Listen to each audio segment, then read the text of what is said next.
Hello, everybody. Welcome to the Hammer Podcast. Today is May 14th, and this is part two. We have Johnna back.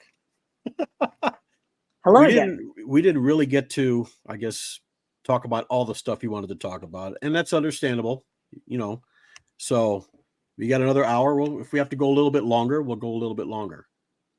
Now, what I had said in the last podcast, well, before I do that, make sure everybody subscribes to the channel and likes the video. Okay. All right. Uh, like I said in the last podcast that we had, we were talking about the place being out in the middle of nowhere, right? Mm. And I sent you a picture. It's now another home now. Or Right. yeah. Yes. So I brought this up here. This is the Stillwater. Let me get there. There we go. Stillwater right here. Yep. Okay. Now, if you look all around, if I pull Mm-hmm. back, what do you see? All you see is It's trees. woods. And of Yep. There course, was a if you go a cow little bit further farm. out, you can see a Baptist church there. You can Oh see a yeah. Pentecostal. Yep. And you're surrounded basically by churches Mm-hmm. that will probably turn you in the minute you get on their steps. And if you Absolutely. come all there's Union. So, Mm-hmm. like I said, these places love to do this. They love to go out in the middle of nowhere that way. And like I said, if you've never been to Union, Mississippi, you have no idea where Don't. you're at. So, exactly. So I just wanted to share that real quick. That way, people say, "Well, middle of nowhere." Yeah, out in the middle of nowhere, and that's how it goes. So let me stop the screen there. All right. So how you doing? I'm doing great. It's been a productive week. I just finished all of my pre-college testing, entrance exams to start my nursing degree. I'm getting my psychiatric mental health nurse practitioner degree. And Nice. yeah, yeah. So All going right. straight through doing my master's and hopefully be able to help a lot of the people like myself who are still struggling through what happened. All right. Let's get right into it. So what was the Awesome. first topic you wanted to talk So, about? what I did was went into our Happiness Hill group that we have for survivors. Uh-huh. And there's, I think, 79 of us in there right now. And asked them, guys, what did I miss? What did we not talk about that you would love to hear talked about? And overwhelmingly, the lack of medical care was the number one thing that everyone said. And some of the stories that came out of this were crazy, but also really interesting. So, things that I hadn't thought about myself, but there were no meds. You didn't get meds, period. I personally have asthma, no inhaler, no inhaler for Johnna. She was fine. Um, and or your meds were withheld. There was one of the girls who I was actually there with who talked in our group about she was on birth control because of a birth defect that caused her to have extremely painful and difficult periods. Oh, And they told her it was worldly and it was of the devil. And if God wanted to fix it, he would. So she was withheld that medication. Another girl came back with a similar story that she was on an acne medication because of some hereditary issues that included like cysts. And so it was very important for her to have this. She was told that it was vain. So they wouldn't give her medication. all is vanity, Jonah. All is vanity. Absolutely. Yeah. Absolutely. It's funny that you mentioned that too. Like we know jewelry, no adornment for I think probably the first year and a half I was there, and then they finally gave us we were allowed to wear stud earrings. And the first thing I did was start poking all of my holes to make sure they were still open. um, and Most of them weren't anymore. But Was I there? remember like there was one girl trying to stick it through her tongue piercing when we first got our studs, see if that was still open. We were all like just poking every hole we had before, trying to make sure stuff wasn't closing up. And so we were finally allowed to have earrings at that point, but no makeup. We had to wear our hair down to church, period. Man, and that's brutal in Mississippi. My Oh hair yeah. was down to my waist at that point, and I have a lot of hair. So summers in Mississippi, wearing your hair down is it's crazy, Well, the Bible says the glory of the woman is her hair, and right? the glory of the man is his strength. You know. I've known some really awesome weak ass dudes and some really cool chicks with really short hair. Yes. So I I don't didn't. think it didn't I, specify length, yeah. right? Right. I never said it was true. I just. Right. But that's what That's why whenever even some of the homes at Roloff's area there, they were Yeah. all long hair. No matter how hot it Yep. was, the hair was down. It was never in a ponytail, never up in a Yep. bun or anything like that. So My daughter's hair is half purple, half black, and half shaved. And you know what? She is glorious. So there you go. T.J. Miller says ponytails were for sinful rock stars. Yeah. Yeah. There was Yep. one girl that could French braid, and that was my favorite thing ever because French braids were somehow allowed. So I would have her, like when my hair was wet, sit and she would do two French braids. This was after Miss Debbie was gone and the no parting in the middle rule was gone. And I lived for that. And I still French braid my hair all the time just because it keeps back and out of your face. Like, has Right. nothing to do with being vain. It's just always everywhere if I don't do something with it. You Thus, you this right now. right. You would think. I think maybe one of the reasons why they didn't allow like hair up in a bun or even I'm amazed they allowed the French braids. I mean, you might have been able to carry stuff in it without them knowing. You know what I Right? mean? Yeah. I don't know if any of the listeners have read Paris Hilton's memoir, but she talks about one of the times because that girl she tried to escape like 5 times and was successful a couple of times. And Yeah. one time she stole $200 out of her mom's purse, twisted her hair in a bun, and stuck it in the middle because she realized at that point that the strip searches were more for humiliation and control than anything else. They Sure. never checked her bun, so she bid her time with that $200 stashed away until she took off again. And Yeah. yeah, I mean, I guess that's a thing. Back on the medical, no dental unless you had braces. And if you had braces, you didn't go to the dentist for the first 3 months you were there. There was one young lady who told us the story that she had to wear braces for a whole extra year because of lack of care in that first 3 months. And the inside of her cheeks were raw. She had wires popping. She had a puncture in her cheek from one of the wires. And one of the dorm moms removed the wire herself with a regular tool just because of how much pain it was inflicting her. Which, yay for helping, but also take the girl to the dentist. Oh my Yeah. goodness. Like at that point, that is needed medical care. And it's just crazy. No Well, doctor unless there was an emergency. Period. There was a girl who was there, right before me, I believe, that was 6 months pregnant by the time they believed her. So she had no medical care in her first 2 trimesters. And then, of course, they sent her home as soon as they found out she was pregnant. that's the thing. They're afraid that once they get you to the doctor's office, you're going to start screaming bloody murder and saying, Absolutely. And in that's that what they're area, it afraid wouldn't of. have mattered because all the That's doctors true. went to church with us, right? And all the dentists. So they Yeah. were some of the same people who'd help chase you down and bring you back if you ran. Right. Yeah. What was there So, really to worry about unless you had to go to the emergency room in like Philadelphia, which was the next biggest town?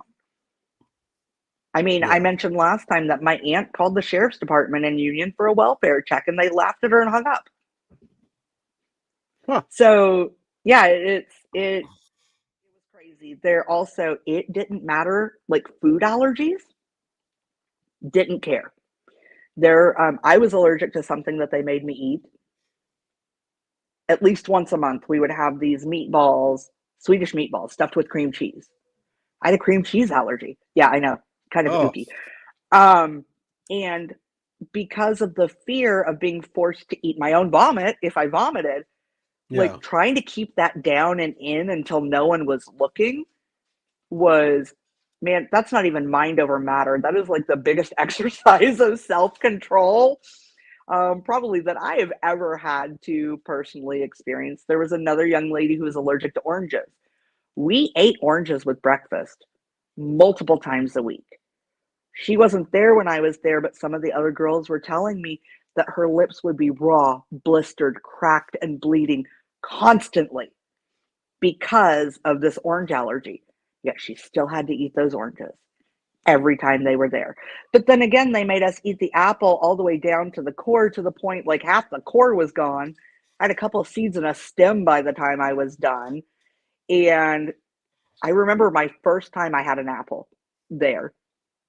I ate what was appropriate. I like apples. I'm a fruit girl. So give me a Yeah. piece of fruit, a happy camper. So I was okay, I'm gonna eat this apple. My room captain looked over at me and went, "Yeah, you didn't eat enough." And I'm looking at this thing like it's a core. I'm like, "What do you mean?" She's like, "No, seriously, you've got to eat more." And so I nibble a few more bites off, and she's like, "Yeah, no, you've got to eat more." And I thought she was messing with me. Like, was this new girl hazing? Like, what in the world is wrong with you? And then she Right. showed me hers, which is like probably the size of my finger. And like, you're joking, right? Like, I, yeah, Yeah. had to nibble it all the way down till, and then go a little further. It was just, it, Wow. um, yet one of the other girls brought up a thing that I hadn't thought about in, well, probably since I was there. We had this giant food pantry in the basement. So Happiness Hill was built onto a hill. So it was a walkout basement. Our school was downstairs, chapel was downstairs, the rec room that we never recreated in. Uh, we did morning calisthenics down there. But then there was also this huge pantry. It was full of stuff that we never ate. Like things that we never got to see, like good, yummy treats. And never did we ever, like, I remember going down there once someone brought this up. I started thinking about it. I got sent down there for paper towels or who knows what. And there's a box of Hershey bars. Oh, And I'm like, oh my God. And those never might did have we ever see a box of Hershey bars, those might as well have been gold bars. right? Um, Another girl that I was there with brought up, and I am a sound sleeper. How I ever made room captain and was like on watch for girls, honestly, I don't know. Maybe when I was upstairs, I was pretty light sleeper, but once I moved downstairs, where the good privileged girls got to go, that weren't going anywhere, man, I slept like dead to the world. My own girls in my room would sneak out, sneak downstairs into the pantry and like gorge themselves on bananas and peanut butter and Nutri-Grain bars because that was like living the life. Oh And yeah. it wasn't because we were hungry, because God knows we weren't hungry. They fed us enough food for two grown men. It was, she said, it was the freedom of having control over something, Yeah. and it was your control. And that's so just sad to think about, that you ate when you were full just to have something that you had control over. It's just, that's heartbreaking to me now as an adult to realize how many of these girls came out with eating disorders, um, and just unhealthy relationships with food in general because of the way that we were fed and then the way we were judged when we gained weight. and the way that food was used as a reward there. Like, the worst thing that could happen is missing Friday night fun night. We Oh, would have a snack that was a treat of some sort. Once a month, it was birthday celebration for anyone who had a birthday that month. So there was cake and sometimes ice cream. And then we would watch a movie, Focus on the Family oh, or the Left Behind series or pre uh, screened National Geographic movies, because God forbid they show an African woman with her boobs out. That was gonna, I yes. don't know, do something to someone somewhere. I've heard them call it national pornographic. Yeah, it's That's just I'm upsetting. I'm I'm amazed that they actually let you watch movies. I mean, Yeah, so you that know, was Friday night fun night. yeah, the Roloff Enterprises was so against that. I mean, he But they called were, it he go called it ahead. he called it the three sewer lines. Yeah, So, yeah. but Um, after he died, though, they oh, based all hell broke loose there. they let loose. They're like, okay, he's Yeah, not here anymore. Let's start doing things we right. want to do. And the So, Palmers were really strict, but yeah, everything they showed us was very faith-based, except for those couple. I think there were probably 5 total National Geographics that had passed the test that were didn't have anything to do with evolution, God forbid, no nudity, and no animals procreating, because, of course, we were all just dirty animals, and that would have given us sinful thoughts. uh, But animals. to each their own. Well, no, not even to each their own with that, No, honestly. That's just taking it no, about 5 steps too far. But it's sad that they thought about us that way. yeah, And I remember one night the reaction of a particular movie. I had 2 girls in my room in tears, dorm moms off with other girls, like, I want to say counseling them, but that's not the right word, comforting them, probably giving them some scripture, um, because it had been focused on the sin of abortion. And there were multiple girls there who had had an abortion or had miscarried at some point. And the yeah, trigger that was for those young ladies, and to show them something like that condemned it, and then there's no therapy after that, obviously, because that is just a crock of crap according to the we don't need therapy, we just need God. prayer, need prayer. Doesn't the So Bible say that faith without works is nothing? it's dead. Yes. I'm just saying. Yeah. So yeah, you got to do a little more than pray. God gave us abilities for a reason if you're someone of faith. And that's my stance. Like, God didn't make me as this thing to just sit around and twiddle my thumbs and go, "Oh God, well, I couldn't pay my rent this month. Can you help me out?" I don't think he has Right. a checking account. So, No. No. but he gave me the ability to go make a living. So that's that. And it was absolutely terrible. So yeah, while we had movies, some of them were so traumatic and the rest of them were so poorly done that it was just awful. I think everyone's favorite was Anne of Green Gables, because we every once in a while would get to watch the Anne of Green Gables series. I've seen that. And for Yeah. something that was actually well produced, and it was wonderful. So we lived for that once or twice a year that we would watch Anna Green Gables. And then there were 2 other focus on the family movies. There was Rigoletto, which was super cute, and the Buttercream Gang, which was just adorable. And I mean, that was it. Everything else was Yeah. horrifying. Well, there was the Apple Dumpling Gang too. I don't think we got to watch that. Oh, That was great. probably Don too Knotts and Tim worldly. Conway. Right. Yeah. Yeah. Yeah. Ooh, we did have Yeah. Chitty Chitty Bang Bang. Shitty. Really? Yeah. Wow. Totally had Chitty Chitty Bang Bang. I think we watched it once in my almost 2 years there. I mean, But some of those Christian movies. I mean, you don't have to watch God is Dead with Kirk Cameron to know that it's a oh Lord. a hunk of shit. You know what I mean? Right. Yeah. Some of it's just pure schlock.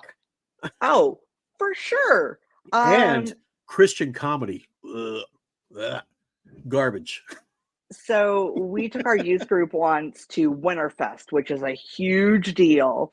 Back when my husband and I served, before we decided that we could have our own faith without someone telling us how to do it. Um, so we took our youth group to Winterfest, huge conference in the Pentecostal circle. And there was a Christian comedian that got up, but one thing he said really stuck with me. It was bad. It was really bad. But he's the one who coined in our house, sex is a dirty thing, save it for someone you love. And that just tickles me still because that is really the viewpoint on what we're taught in those religious circles about sex. It's dirty. Save it for your husband who you'll love. Yeah. Well, if it's so dirty, why would I want to give it to my poor husband who I'm going to love? Yeah. You know, it Says all these Christian pastors that are being arrested for, screwing little having boys and all relations with that. Yeah. half of the staff The and or the girls or boys as the case may be, and grooming and it the goes on and on. hypocrisy. The Yeah, hypocrisy is thick. it's when I watched Let Us Pray, I was Oh, so grateful that none of us were sexually assaulted. It's the one thing we had going for us there. I mean, yeah. over and over when I asked, what do you guys want to talk about? What do you want me to talk about? The nightmares came up. This group, I'm 44 now, um, and there's some that are a little bit older than me. There's quite a few who are up to 10 years my junior in this group. Almost all of us still have nightmares. My husband, at least once a year, will have to wake me up because I'm having a nightmare about Happiness Hill. And it's like, for me, those dreams are I'm running, and I can't get away. There's no end. Everywhere I go, there's a locked door. And that's exactly what it was like being there. There was no getting out. You just had to learn how to play the game and be a nice, meek little girl so that you could make it through. It was the epitome of fake it until you make it. Kind of sounds like you were stuck in the what's it, that big motel on The Shining, you know. Oh, So you were stuck. I didn't get any of that. Where were we stuck? uh in that big motel in the movie The Shining. Remember that Oh, movie? oh my God. Yeah. Room 1406. Oh, Um, Red Rob, Red Rob. Stanley Hotel. The Stanley It's in Hotel, College yes. Park, Colorado. I'm a huge Stephen King buff, so you had a good topic with me. Um, hey, that's a really good segue into what one of the other girls brought up. So we had this little library. It was the equivalent of one bookshelf. Calling it a library now personally is embarrassing because I am such a bibliophile. I probably have 4 times the book just myself in physical form compared to this little bitty library that we had. One of the girls read this whole series. And then someone reported that some of the content may be questionable. And she literally got in trouble for reading something that was on the shelf at Happiness Hill for us to read for not reporting that it might have been questionable. She Hmm. didn't see anything questionable. So why would she report it anything? And so she got in trouble for reading materials that were provided to us. And that's the kind of twisted, ridiculous mind games that they played there. Sure. And I feel I was not, it's not that I wasn't susceptible. I was Hmm. so good at mimicking and playing the game that I became a lot of the authoritarians' favorite very quickly. So I didn't personally endure a lot of the things that other people did, except for Miss Debbie and the Dies. They were horrible to me too. But like Miss Paula was great to me. Brother Palmer wasn't bad to me. I don't think he really didn't think I was smart. I think he thought I was actually very stupid. The girls were sitting around one day playing checkers, so it had to be a Saturday with him. And one of the girls was like, well, what do you think I'll be when I grow up? And he's throwing out like these really cool jobs. And so I'm like, well, what do you think I'll be when I grow up? And I'd probably been there about 8 months at the time. So plenty of time for him to really get to know me. And he looked at me and he cocked his head and he said, I don't know, like maybe a hairstylist. Joke's on you, asshole. I'm working on my second degree. I like, what a rude thing. Okay, and no offense to hairstylists, like they are very talented people, but Yeah. he meant it in a very degrading way that that's all you could ever amount to.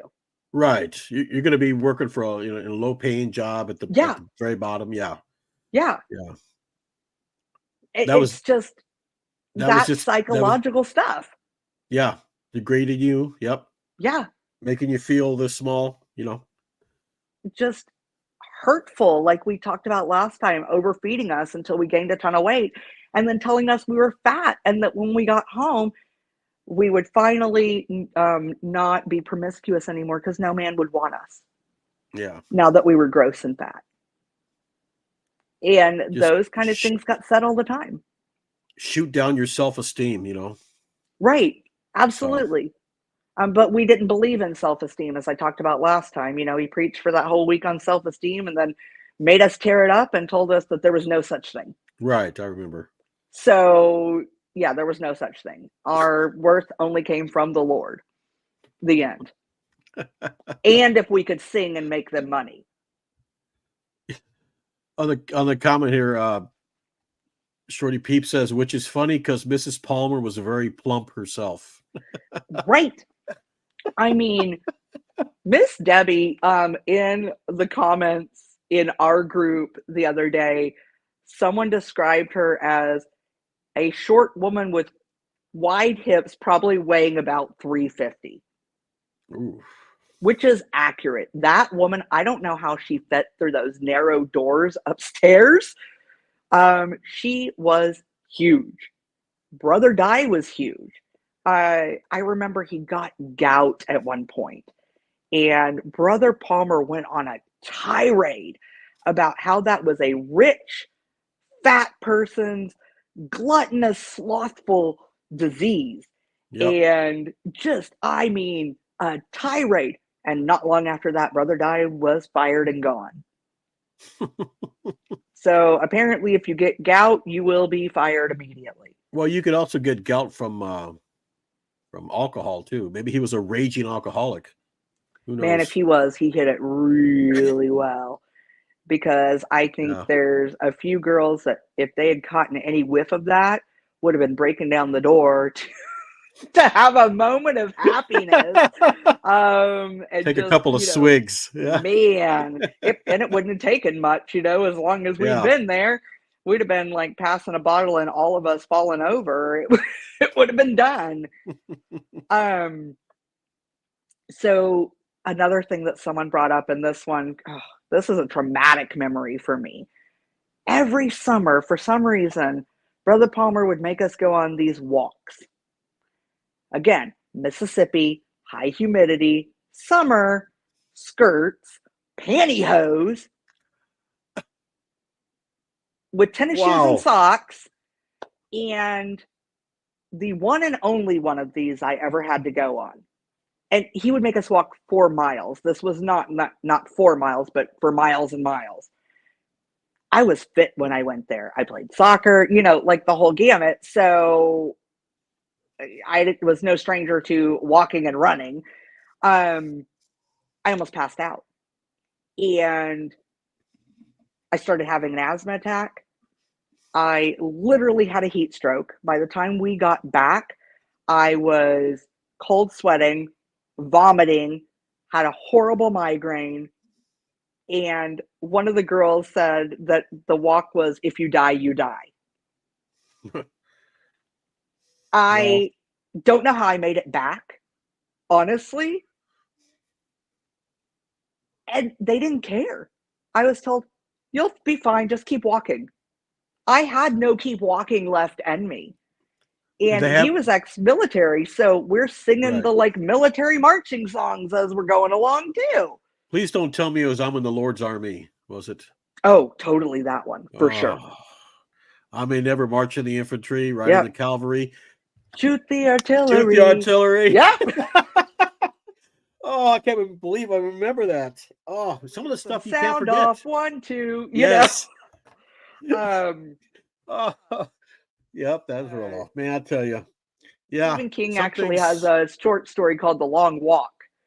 And I had read that, and that's what I'm thinking about the whole time. Like, the whole point of The Long Walk is the one who makes it to the end wins because everyone else dies along the way. And that's all I could think of was, oh my God, I'm going to die along the way and someone else is going to win. Oh, look at Just, this. Love you, Auntie Johnna. Thank you for sharing your story. You're my hero. I love you, Lainey. She's my sweet girl. She is amazing. I love that girl. I've had the best, most amazing outpouring of support after we did our first podcast. I posted it, like the link in a couple of online groups for survivors, as well as the Troubled Teens Reddit, where it has a very active survivor community. And just the outpouring of support was phenomenal. Probably the coolest thing, though, was my old dorm mom, Miss Paula, reached out to me. And I had mentioned in our last talk that I would really like to talk to her about what she remembers. How does she feel now about it? And Right. she was one of the kindest, sweetest people, honestly, there, besides the Millers, which were grandma and grandpa and were just great humans. Miss Paula was my light at the end of the tunnel and made my time there bearable. She wasn't there when I first came. She came about halfway through me being there, and she was the person who helped me get through it, besides the other girls I was there with. And she told me that she's more than willing to talk and that she did her best to insulate us from Mrs. Palmer. So, and that was part of why she ended up leaving. So And that it's whenever I talk about the churches and the people and all this, I'm not talking about everybody. There were some people that were good-hearted.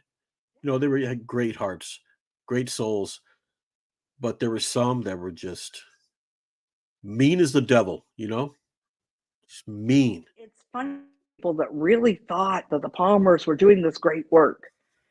And I wish there was a way to get them all together now and show them not what we've become, because many of us have overcome this. We've become very successful, but the struggles that we had to get to this point. What percentage of us were pregnant within a year of getting home? Because we hadn't seen a dude in the eyes, like no eye contact, for however long we were there. And even girls who were virgins coming in, pregnant within a year of getting home. I was one of those statistics myself. Because you Yeah. cannot isolate someone, keep them from everything. One girl said, I didn't even know how to human when I got home anymore. Right.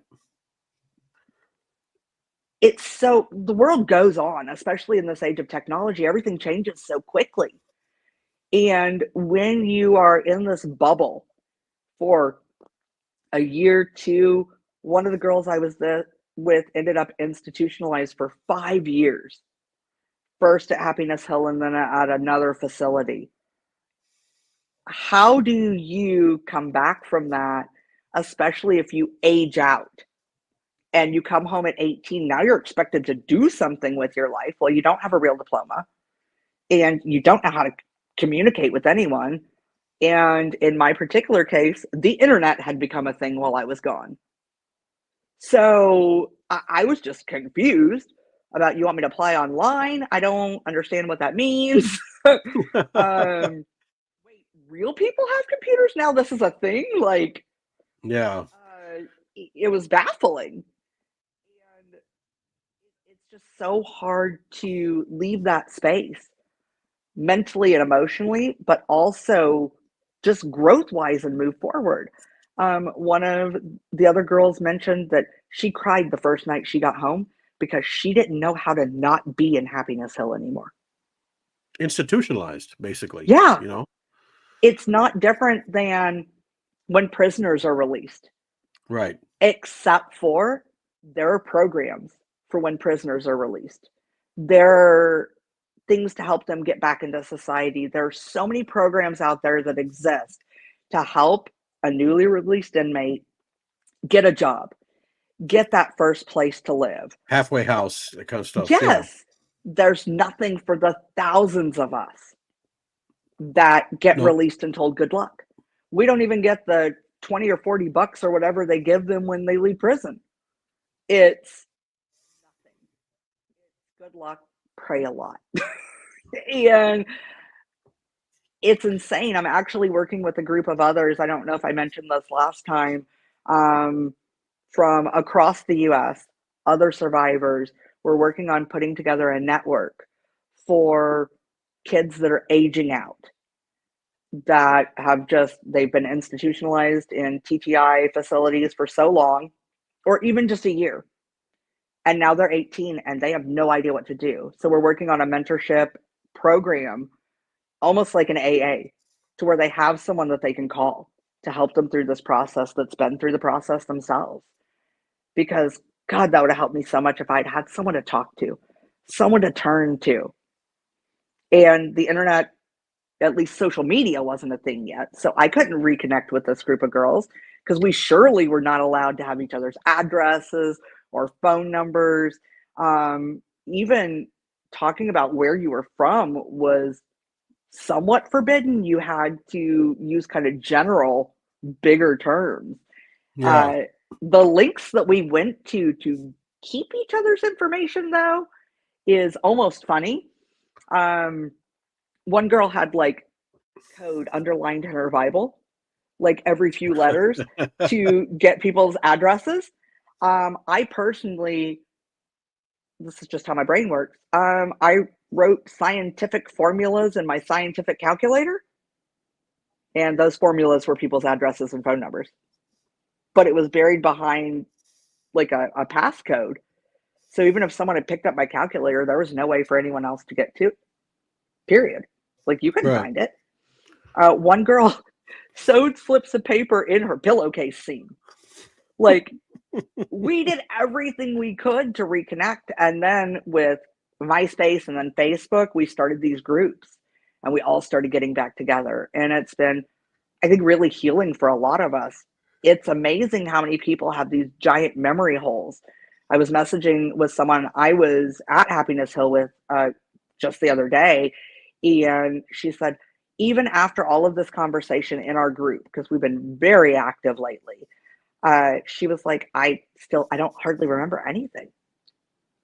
And it's the brain's way of protecting itself from trauma. That is just so traumatic, being ripped away from everything that you know and love, put in a place where everything is monitored, your incoming letters, your outgoing letters, Oh your yeah. monthly phone call. The list of who you can talk to is, or who you can write is very controlled. And I got letters, I found them recently, going through my parents' stuff. I had letters that were never opened, that were never given to me for whatever reason. I remember one girl, they had redacted part of her letter, and we're over there like holding it up to the sun, trying to read through it. And it was pure ignorance what they had redacted. Her parents were talking about, we went to see Trans Siberian Orchestra. They redacted TSO. It's an orchestra, for Pete's sake. Like, calm down. Yeah. So the things that got redacted were insane. I remember one girl snuck a letter to her best friend who lived on her street by changing the address and didn't get busted until later. We tried everything to like get information out there, and it was impossible. We were just so stuck. Yeah. So you had to find ingenious ways to keep it confidential and then take it with you. Man, sewing it into a pillowcase seam is like an all new, like that is ingenious, and I love that. We also had these room checks where if one of our rooms was wrinkled, if our bed wasn't perfectly made, they would toss the entire room.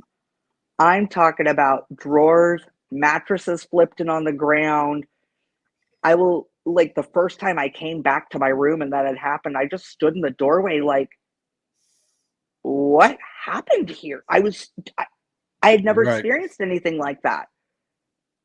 I think that was one of the moments I realized this is like prison, but without any of the benefits. Yeah, there wasn't any recreation, or if there was, there's hardly any. You know. No. And once I hit a year, I got a lot more privileges because they knew I wasn't going anywhere because I literally had nowhere to go back to because my parents didn't want me at that point. And so I got to go outside and hang out. There was another girl that had turned 18. She hadn't hit her year yet, but they also gave her privileges because she was a grown adult. We would go out into those woods that you showed earlier, and we found this tree house, and we would climb up there and just talk for hours. We would sing the little snippets of songs we could remember, anything. We would go to the bathroom from this treehouse to not have to go back inside. Like we would just stay out there as long as humanly possible. One girl actually brought up a really funny memory that I love music. I am very music motivated. I would go up and down the halls on the first singing wake up, it's the first of the month because no one got it except for us. That I'm over here singing Bone Thugs and Harmony. And it became this very giggly thing that everyone would get excited for the first of the month because we'd be going up and down the halls and singing it. It's the first of the month. Yep, exactly. I've heard it. Yep. Never got busted for that one. But this is just kind of a funny story. I did get busted almost. We were on a tour and they put me in charge. These people, like, they thought they were doing good. They had all these rules, yet they had no common sense to see that I was just really good at playing a game. They thought that I was converted, perfect, amazing, totally going to be a shining star when I got home of what they do. Yeah, no, it was just all fake. So they put me in charge of this room of girls. There was a TV. So we stayed up all night watching MTV. And it was on MTV News that Shannon Hoon, the lead singer of Blind Melon, had overdosed. So you can go look up exactly when this happened. The next morning, we're on the tour bus, and Miss Palmer flops out the paper very dramatically and goes, "Another one of your rock stars has gone and died." My no filter ding dong mouth, I go, "Oh yeah, Shannon Hoon, he was amazing." 3 of the girls look at me like, "Johnna, shut up." And I'm like, thank God she didn't hear me. But everyone looks at me with these huge eyes, totally horrified. I almost gave it all away. And then I'm like, "I'm sorry, who did you say?" And she repeated herself. And yeah, I snuck my way out of that. But that same tour, they took us to a Golden Corral buffet, one of the churches. I literally stood with a lookout at the salad bar because I'm such a bad kid. I'm gorging on the salad bar while no one's looking. Oh my God, it was terrible.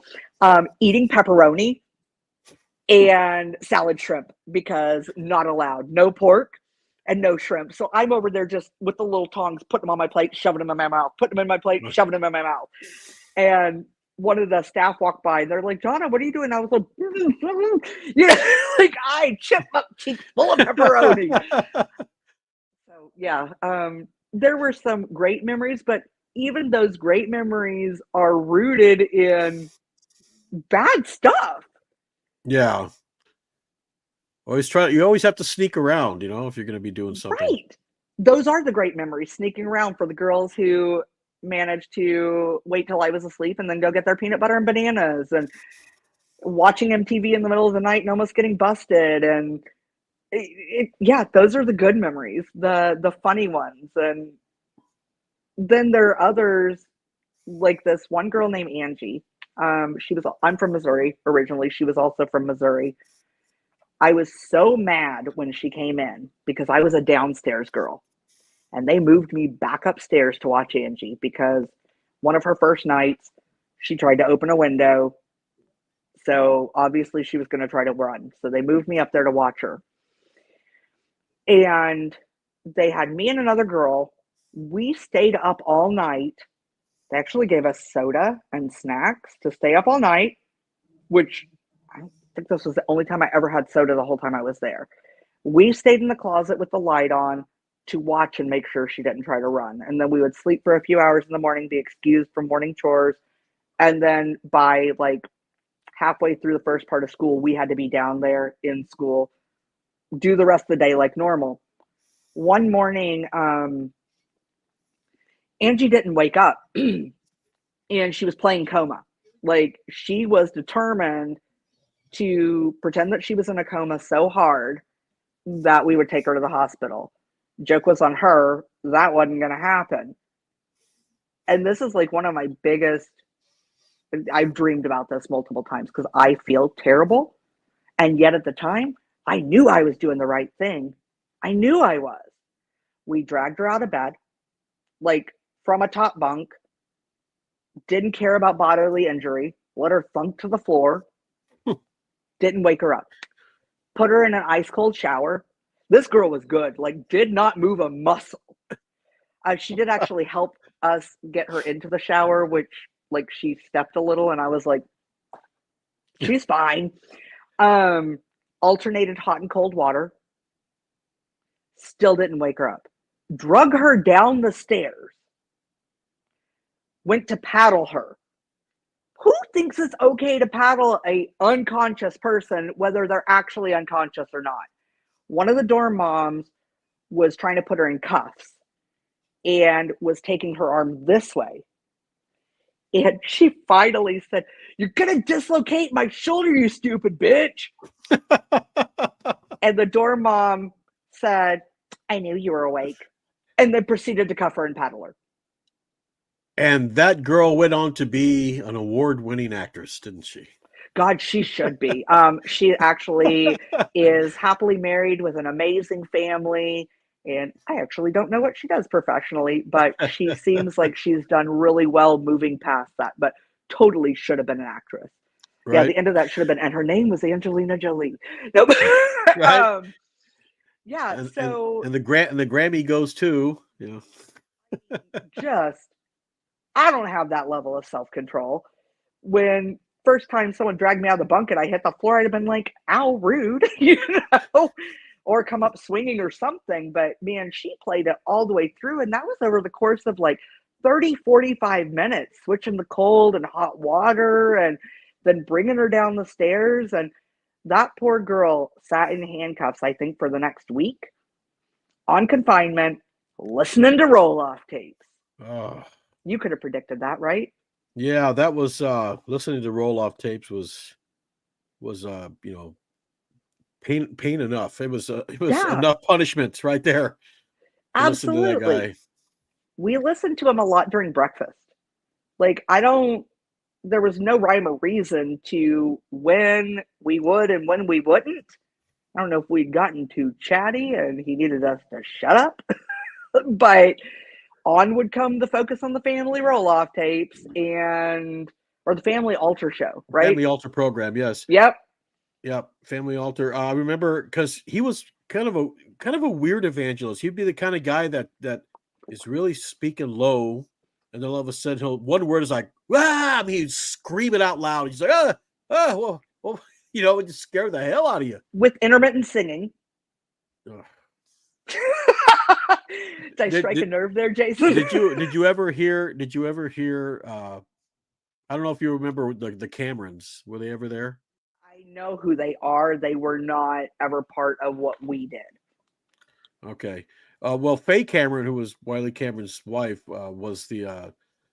she would lead the choir, the Rebecca choir, and sometimes she would sing with them. And when Mm-hmm. she sang, her vibrato was so bad, it sounded like you were strangling a cat. I've heard some of the other girls on your podcast talk about that, and it's funny and not. Miss Palmer's voice was unremarkable. Like, I don't remember it being great or horrible in any way, shape, or form. But if we weren't smiling while we were singing, especially on tour, she would blow her false teeth out at us. But then we would get in trouble if we started laughing. I actually think I sent you a picture of her with her teeth blown out. I will So take a look. Continue. yeah, so that was she'd just blow her teeth out at us, and we were like,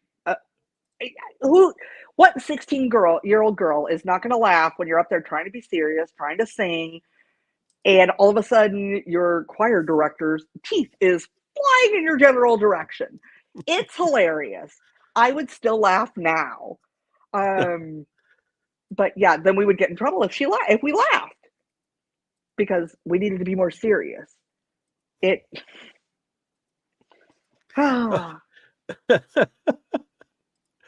I've never heard of anybody doing that, blowing out your teeth like that. Yeah, she just, and there they'd be, just hanging out in her mouth, not where they go. And there were times that woman could be so incredibly personable and funny and great, but they were so few and far between that the horrible is what was pervasive and just sticks with you, because she was just mean. She had her favorites, and even if you were one of her favorites, you weren't enough. And I was unfortunately one of Brother Palmer's favorites. So I got the short end of that frequently with her. Like, I swear we could never clean that dining room well enough when it was our week to do kitchen. We scrubbed that floor on our hands and knees with rags, and she'd come and do the grit test. There was one week I remember we did it 4 times. We did it almost all day Saturday. There's this one here. Let me put it up here. Oh yeah, she has. Yeah, her teeth are blown out in that one for sure. He's a lucky guy. Look at that, huh? Man, no wonder they had 3 daughters. Woo! It's a rare commodity, one of those. You know what I'm talking about. I think my husband I think my husband actually enjoys that I have all my teeth. Weird. Yeah. Maybe that's why they didn't care about the dentist. Could be. I don't know. It wasn't a thing for them. No dental care. They were something else. And you look back at especially these tour photos, because we did get to do some really cool things on tour. Like we went to tour an Amish cheese and fudge making factory. We went to the Leader Dog School for the Blind, where they trained blind seeing eye dogs. That was redundant, but you know what I meant. And several other things like that. And those were really cool experiences. Now looking back, I don't know if they were actually cool, or if we were just so happy to not be in those 4 lockdown walls that they just seemed really cool. Because we never went to like an amusement park or, something that actually would be fun. It was always something pseudo-educational and isolated. A lot of those things that we did were like in rural Ohio or rural Pennsylvania. So again, if we ran, where were we going to go? Yeah. I remember always hoping that we would do a tour in Missouri, because I had a plan. I didn't care where we were in Missouri. I was going to go. And of course, we never did one while I was there. But I do remember we went on tour, and one of the girls on tour, we went to her home church. She wasn't allowed to talk to her parents. She Hmm. wasn't allowed to talk to anyone. Can you imagine being that close and not being able to even make eye contact? Like that is the highest form of mental abuse, honestly. Yeah. I got some tour pictures here. Let me Oh, yes, put you it up do. on here. Let's see here. We'll start with the first tour. Um, get this off the screen here. Oh, yeah, that's someone's front porch in Ohio. I'm in that one somewhere. Oh, really? Yeah, yeah. The light blue dress, maybe, or the black one, black dress next to the door. Hmm.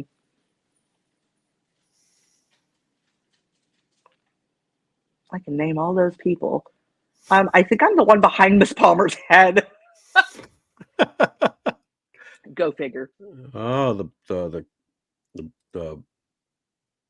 kind of dirty blonde hair. Yep. Yeah. Of course, covered by her. I'm sure that was probably a wig, The one maybe. in all black was one of our dorm moms. Oh, really? She and I butted heads frequently because we were almost the same age. And I didn't particularly enjoy that she thought she had control over me when I'd been there longer than she had. Wow. Which was kind of Here's rude looking back, but honestly, I still have authority problems with women specifically because in my youth, these women should have been protectors yeah. and they weren't. And so I still have problems with that today and only recently identified that that was the issue. I don't do good with female bosses. I have issue. All right. Here's that one Nope. I am second from the left in the front there. The one leaning like this. with that thing on your wrist, that yellow scrunchie. Nope, other side. Other side. Oh, okay. Oh, That's like someone's porch in Ohio. You know why we always posed on porches? what's that say? It said The dumps, sags, and ripples. What is that? It's in the back, that green sign. bumps, sags, and ripples. I don't know, but that sounds Sounds like like a things like that happen as we get older. well, ripple. That sounds like a bottle of wine. Well, that would have been just inappropriate. Yeah, that's right. They How didn't dare have. we? Yeah, they weren't Catholics. That's right. Right. That's why Okay, we're let's see. non-denominational. All right, we have that one. Where Oh are you yeah. at So there? here, this was in Amish country, and I am the one in the black skirt. So Wow, yeah, it's black. Amish country. The girl on the right or the left with the beige pant. Are those culottes? They look like. Oh, or is that just Nope. a Oh, it's a button-down skirt. button-down skirt? Oh, hmm. Yeah, you have that black. Well, that's all the way down to your ankles. Yeah, Wow. a lot of mine were because God forbid that your knees show, and I'd rather be safe than sorry. Right, but black is not the thing to be wearing in the South. Maybe that was like my emo grunge side coming out. I did wear a lot of black intentionally because, well, here I am in black today. Uh, I Right. still wear a lot of black intentionally. Well, I mean, in the South, the heat, it absorbs the heat. That's why they wear a lot of white. We That were in way. Pennsylvania, Oh, okay. so Well, not too bad I guess you're okay this then. time. Let's see here. Oh, I am in the bright blue in the front. Yes, I see that. Who's the one with the cream all over her face there? One of the other girls. She Um, actually was our sole Canadian. It's like a mud pack or something. We were doing facials that night. There's another photo. I don't think I had it to send to you. Same group of people, but Miss Palmer has her tongue clamped in a flat iron. And the one in the middle there with the black vest looks like Andre the Giant in drag. So that actually was our host. This was someone's home in Ohio. So, what do these tours consist of? You just go around to houses and churches and sing and give your testimonies, or Churches and sing and give our testimonies. A lot of revivals. There were times that we would be there multiple nights for revivals, and we would sing testimony on to the next one. Sing testimony, get on to fed, the next one? not communicate with anyone, on to the next one. And looking back, like if I was a church member in a Yeah. church and these girls came and they sang and they were all bright and happy and gave their testimonies and then wouldn't make eye contact with anyone, I would Uh-huh. have had some questions. There were never any questions. All right. Here we go. This is in front of the Hershey Chocolate Factory. God, I swear that must have been my favorite shirt. I am the one right in between the bushes with the white blonde hair. Yep. I must have been spending a lot of time outside at that point. Well, you had almost platinum blonde hair Yeah. back in those Yep. days, huh? It used to be really, really, really blonde. But Very good. again, once I hit my year, I was running through the woods all the time. We'd find spots to sunbathe, and yeah, I got pretty blonde pretty quick. All right. Let me see. Here's another one. Oh, there's the leader dog school for the blind. Oh, she's wearing shorts. How dare her? Well, she worked there, so I guess she was allowed. I have the little face peeking in between shoulders there. Yes, I see it. Right, where it says the, look Yep, down, right yep. there. Yep. Of course, you have I Brother see and ya. Miss Palmer, and then Miss Paula has, it almost looks like a checked red bottom of her dress that she had on there. So that was one of our dorm moms there. The good one, the best one. Oh, all right. On to the next. Let's see. Here it is. Boom. There's a Oh, church. yep. Who knows which one? Because we were in so many. I think one of the weirdest things for me, I don't think I'm in this one. I must have got that from one of the other girls. We actually toured a church that I had been at as a missionary kid with my parents years prior. And that was one of the weirdest experiences ever because first I'm there as a missionary kid. And I used to sing for churches back then too when we were on deputation. Some of the kids my own age recognized me and came Mm. up to me. And they didn't know how to deal with that because they couldn't really shoo them away. It was a weird situation. Actually, that was the same tour where we stayed up all night watching MTV. All right. Here we go. Here's the Oh, Amish Amish. country. Yep. Um, and to me, this is also culturally disrespectful because the Amish don't like their photos taken. Yeah. Well, are you Which, sure they were Amish and not Mennonites? oh, they were Amish. It was in Pennsylvania. Oh, And it was I like know the here in Amish Wisconsin, cheese factory. uh, I the ate so Yoder, much cheese that day. the Yoders. Yeah, Zeke, yeah. probably. Yeah, up Probably here so. over here in Wisconsin, we have a lot of Amish up in northern Wisconsin. Yeah. So, yep. Some of them are Mennonites, some of them are Amish. Right. So, There were a lot all right. around the area of Missouri I grew up to, so very familiar with that community. But yeah, so we did some fun things kind of on tour, and then it was back to reality every time. All right. And that was the hardest part. This is at the Palmer's daughter's house. I'm the goober with my hair over the rail. With her right arm hanging over the rail. Yep. So Man, yeah, this was one of the Palmer's daughter's house, also Ohio.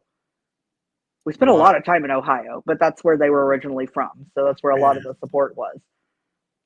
And they still had wallpaper. Oh my goodness. Right, that's well. Looks like something out of the 80s, the 70s. It probably was. The Yeah. house that I currently live in was built in 78, and there's not a stitch of wallpaper. So thank God someone had some taste before I moved in. Okay, so the lady, the really tall lady that we were in the living room earlier, this Yeah. was her house. She had baby ducks, and for some reason we put them in the sink, and she let us touch baby ducks in the sink. And I, as per usual, am the one propping my head on my hand. Probably from Okay. all that time on confinement, I had no more neck muscles. Oh, and I see the French braid on the one on the Oh, right there. see? Yep. Yep. See the French braid. Hmm. All right. You have a couple more here. Look at that. Oh, those Those were, uniforms. yeah, so those were actually our school uniforms. Later, we got tour uniforms, which was that same hideous burgundy skirt with a pink polo, like a baby pink polo. You look like a sailor with those little things on your They blouse. had collars too, like the big floppy collar in the back. Oh, They were terrible. well, it looks like the dresses match the rug. Yeah, well, clearly. I'm the one not looking at the camera. I'm probably talking. Oh, in the back? Yep. What is that on the roof there? Is that It looks like it's caving in. Let's be honest. yeah. Does Yeah. that not look like Yeah, it looks like insulation? pink insulation there, yeah. Huh. Probably. Oh, But yet we were there to get their money. of course. So it's a good place to go when the roof's falling in. God's all powerful, all knowing, all wise, still needs If I money. give, he'll fix the roof. Yes. All right. And this was just, we met up with another girl's home. And I cannot for the life of me remember. And went out to pizza together. This one baffles me because it doesn't make any sense.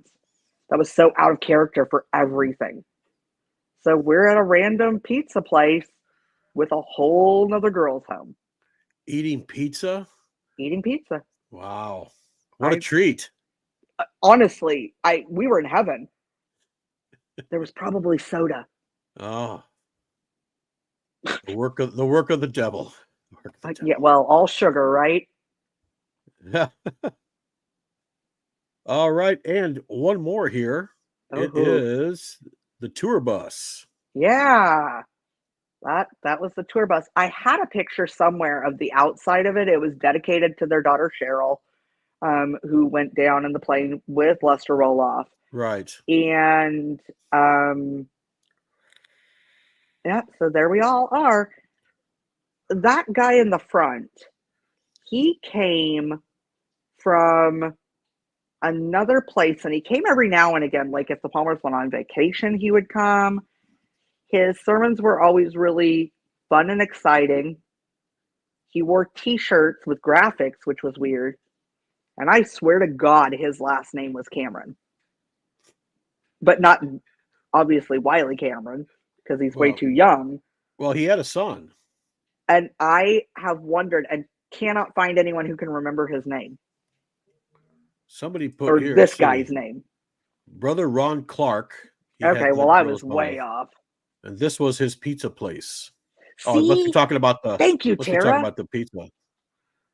Yeah. Tara, is Ron Clark the guy in the bus? Tara was one of my very, very closest friends, and we have gotten to see each other a couple of times post Happiness Hill, and she is amazing. She put yes.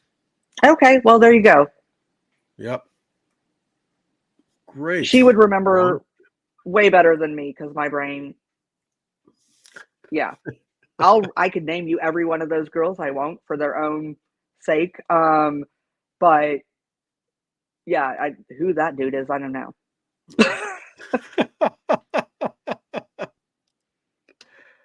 Wow, a trip down memory lane. Yeah.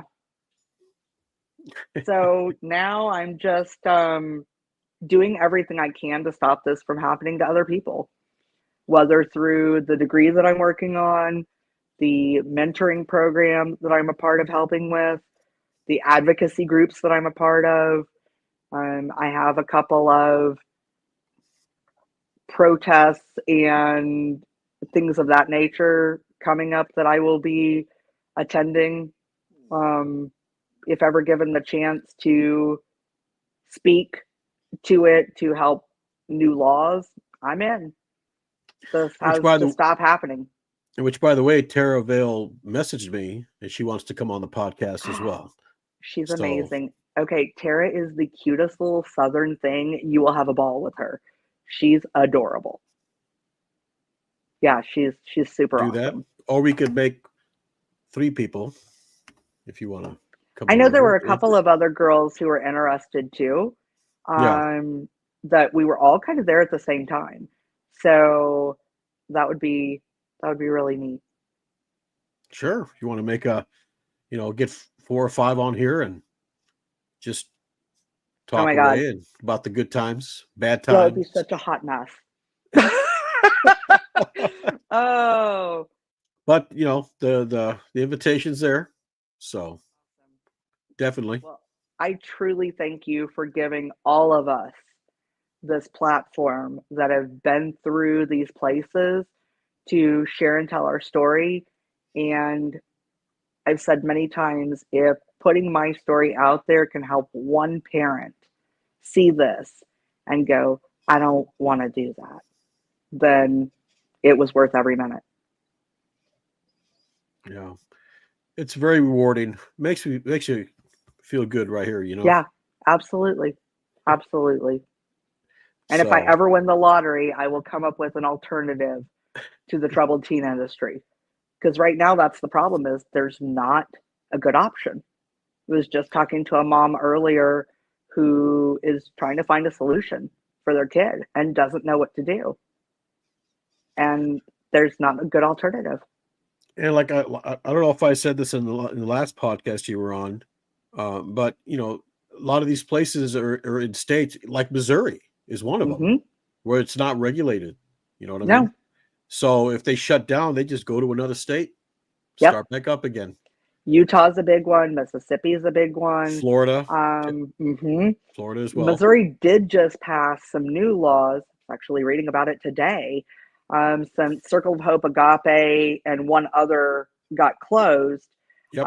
There is a minimum standard of health care required for all of these schools now, and they cannot bar the state from coming in and inspecting. However, as part of that, they did not put in any kind of certification necessary. They do have to background check all their employees now, though, too. So it's And a baby step, but it's a step. you're going to see a lot of those places leave the state. Yep, absolutely. I mean, And Agape's already closed. right, Circle of Agape Hope. closed in 20. Circle of Hope closed in 20. I think Agape was in 22 or 23. Yes, I And then remember. another one just closed in March. Yes. And The hard Julio. states to tackle are going to be like Utah, because it's such a church-run state. Yep. So yeah, I remember. I had a lot of guys and gals from Agape and Circle of Hope come on. Yeah. And I've got messages and calls from reporters. Yeah. From the Kansas City Star. Mm-hmm. Oh, they were a big part of getting it that was all information out there. And I gave them the information. Gave the people that were on the information if you want to go on there and testify or whatever. And I think that's mainly what pressured them to shut it down. There's a woman right now. She has another project she's wrapping, but she's about to start a documentary on the roll-off homes. Really? Mm-hmm. Nice. And we've been in contact as well. So, yep. Yeah, I'll talk about it until I'm blue in the face if it stops one parent from sending their kids somewhere. Yeah. And like I said, there's a lot of places, like I've been doing some podcasts with some people in New York. Yeah, I saw that. Family Foundation School. Yep. And another one in Summit, one in Nyack, not the Mhm. Summit School in Nyack, and the Family Foundation was in Hancock, New York. Right. Yeah, But it man. So, seems like you notice every time it's those states with those really rural areas that right. Yeah, it's and so easy for them to slip under the radar. and they're out in the middle of nowhere, just like Yep, I showed every you single at the time. beginning. Yep. Every single So, time. all right. All right. Well, Johnna, Yes, thank you sir. for coming on. I Yes, until we appreciate meet it. again. Yes, like I said, we're gonna have Tara on. Love I that. think she told me, if I got it correct here, she said, oh, June 10th. Okay. So might be looking forward to that. I'll have to talk to her some more. So yeah, and if you want to later on get 3 or 4, maybe 5 girls on here, and we probably have to do just audio because of the bandwidth, but Oh, for we sure. we can get a bunch on here and just talk about your time there. And it's funny, like when we get to talking, that's when it starts triggering the things. And that's how the stories have poured out recently on the page. It's like, oh my God, that made me think of this. Do you remember that? Oh my God. Do you remember that one time when the girl got a crochet hook stuck behind her tonsil? No joke. One of the only times that someone went to an ER in ER. True story. So there you Wow. go. Well, There you thank you, go. Jason, again. And until next time, Yes, we'll be in touch. All right. have a good one. You too. Bye. So I want to thank everybody for watching. I want to thank Johnna once again for coming on for part 2. Hopefully we can get some more people from Happiness Hill. If you were at Happiness Hill, please text the number. Let me go ahead and put it down here. Just text it 777-1697. Leave me a text. I will get back to you with some dates. If we do this Mondays and Tuesdays at 5 o'clock Central Standard Time. Like I said, give me a text or email me. It's down at the bottom too. I'm on X. I'm on Truth Social. I'm on Facebook. So I have an email. So there's plenty of ways to get a hold of me. Let me know, and we'll get you on the podcast. So for the Hammer Podcast, I'm Jason. You take care of yourself. You take care of each other. And we'll see you in the next podcast. Have a great evening.